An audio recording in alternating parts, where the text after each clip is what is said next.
Long ago, an epic battle to decide the future of humanity was waged between samurai and aliens.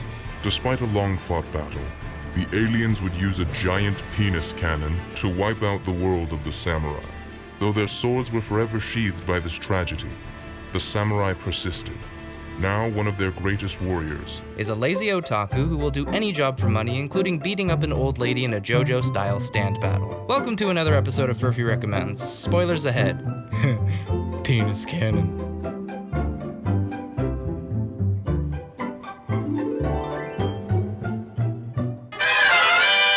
Among the 353 episodes of Gintama, at least the ones that aren't presumably shit, are some of the funniest episodes of anime I've ever seen. Now, some would argue that that's simply a matter of taste, but I would argue that we shouldn't deal in the rumors of crazy people with tongue fetishes. Gintama isn't just funny because it has good jokes, but how the jokes are utilized in the narrative are what make them funny. In a similar gag series, Konosuba, the characters tend to have some kind of very specific gag tied to them, and those gags tend to be used a lot in every episode.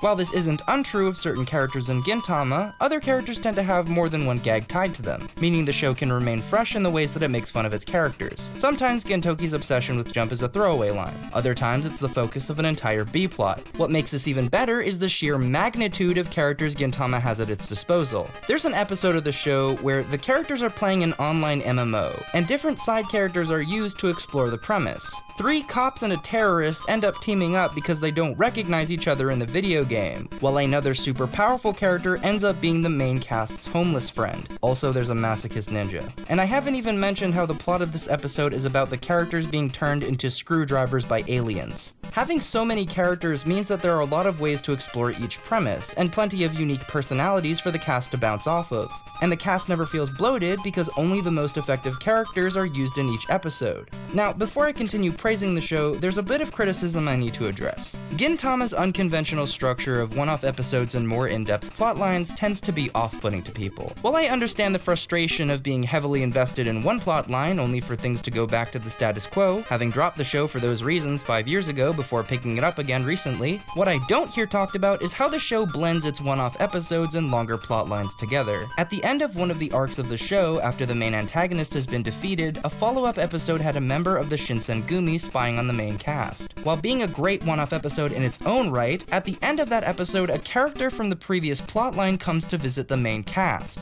After mistaking the spy for a friend of theirs, she asks him to tell them, "Thank you," bringing closure to the previous plotline while naturally adjusting the story back to an episodic structure. Maybe that's not your tongue fetish, but it's certainly not bad writing. Gintama is a story designed to handle any premise, and being able to switch between different structures allows the story to explore those ideas in unique ways. Safe to say that Gintama is one of my favorite anime for a good reason, but whether or not you'll feel the same way, well, there's only one way for you to find out.